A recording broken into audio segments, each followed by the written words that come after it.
નવસારી જિલ્લાના ગણદેવી નગરપાલિકાને આખરે નવા મહિલા પ્રમુખ મળ્યા છે.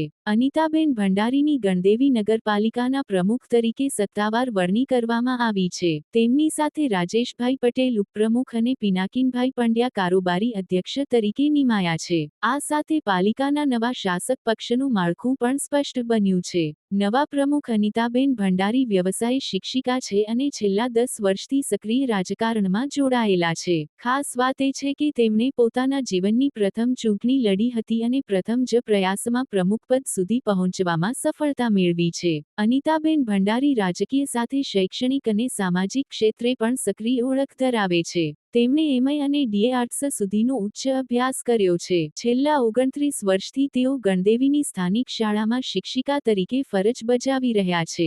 ભંડારી સમાજમાં તેઓ અગ્રણી મહિલા નેતા તરીકે જાણીતા છે અને છેલ્લા 5 વર્ષથી ભંડારી સમાજના મહિલા પ્રમુખ તરીકે જવાબદારી સંભાળી રહ્યા છે. સાથે જ છેલ્લા 10 વર્ષથી વિવિધ સામાજિક સંગઠનોમાં કારોબારી સભ્ય તરીકે પણ કાર્યરત રહ્યા છે. ગણદેવી નગરપાલિકાની ચૂંટણી પ્રક્રિયાએ સમગ્ર ગુજરાતના રાજકીય વર્તુળોમાં વિશેષ ધ્યાન ખેંચ્યું હતું. કુલ 6 વોર્ડની 24 બેઠકો માટે ચૂંટણી યોજાવાની હતી, પરંતુ મુખ્ય વિરોધ પક્ષ કોંગ્રેસના અણઘડ આયોજનને કારણે મોટો રાજકીય ઉલટફેર સર્જાયો હતો. કોંગ્રેસના અંદાજે 22 ઉમેદવારોના સત્તાવાર મેન્ડેટ સમયસર નહીં પહોંચતા તેમના ઉમેદવારી ફોર્મ રદબાતલ થયા હતા. પરિણામે કોંગ્રેસને માત્ર 2 જ વોર્ડમાં મર્યાદિત બેઠકો પર ચૂંટણી લડવાની ફરજ પડી હતી. હું વોર્ડ નંબર 5 માંથી બિનહરીફ તરીકે ચૂંટાઈને આવી છું.